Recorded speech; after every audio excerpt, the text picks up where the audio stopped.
अरावली के पहाड़ों के बीच एक सुंदर गांव बसा हुआ है। वहां लोग अपनी मेहनत के द्वारा ही अन्न की उपज करके अपना जीवन निर्वाह करते हैं। पशुपालन और कृषि उनके जीवन का अभिन्न अंग है। वह मनोरंजन के लिए ताश खेलते हैं, मुर्गियों का युद्ध कराते हैं और महिलाएं टोकरी बनाना, जोड़ा बनाना आदि छोटे मोटे लघु उद्योग का कार्य करती हैं। गांव के बाहर एक कच्चा कुआं है। रात के अंधेरे में वहां कोई भी नहीं जाता, क्योंकि उस कुएं के बारे में कई सारी कहानियां लोगों ने सुन रखी हैं।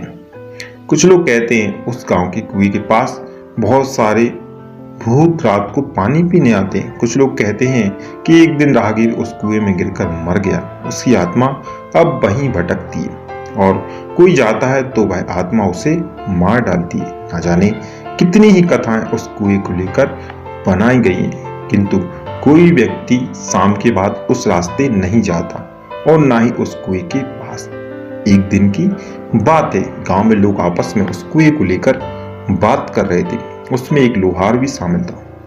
उसने सभी की बातों को काटते हुए कहा, भूत नहीं होता और मैं भूत को नहीं मानता। लोग उसे डांटने लगे और उसे भूत होने का यकीन दिलाने लगे, किंतु लोहार डटकर उनका सामना करने लगा और कहने लगा कि भूत नहीं होता, मैं उस कुएं के पास जाकर सबको साबित करूंगा। लोहार रात को उस कुएं के पास जाने के लिए तैयार हुआ। उसने अपने हाथ एक कुल्हाड़ी भी ले ली। वह कुएं की ओर चल पड़ा। रात बीत गई, लेकिन लोहार कभी नहीं आया। सवेरे उसका मृत शरीर कुएं में मिला। इसके बाद से भूत का डर पूरे गांव में लहर की तरह दौड़ गया। गांव के बच्चे अब शाम होते ही डर के मारे अपने अपने माता पिता के पास पहुंच जाते। एक समय की बात है, एक फौजी अपने घर छुट्टी पर आया हुआ था। वह अपने बेटे को कहने लगा कि गांव के बाहर एक उनका मित्र रहता है, उनके वहां जाकर एक टोकरी ले आओ, सुबह हमें खेती के लिए जाना है।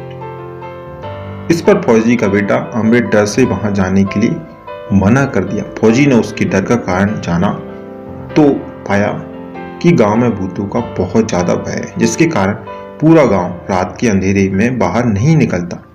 इस डर को अपने बेटे के जहन से दूर करने के लिए फौजी ने ठान लिया था, क्योंकि वह फौजी का बेटा था। फौजी के सामने डर नाम की कोई चीज नहीं होती। फौजी ने एक टॉर्च लिया और अपने बेटे के साथ टहलने के लिए बाहर निकला। अमृत डरते डरते अपने पिता के पीछे हाथ पकड़कर चलता रहा। फौजी अपने बेटे को लेकर उसी कुएं के पास पहुंच गया, जहां की कहानियां सभी लोग सुनाया करते थे। फौजी ने चारों तरफ टॉर्च मारकर देखा, वहां पर कोई नहीं था। अमृत को उसने बोला, देखो यहाँ कोई है।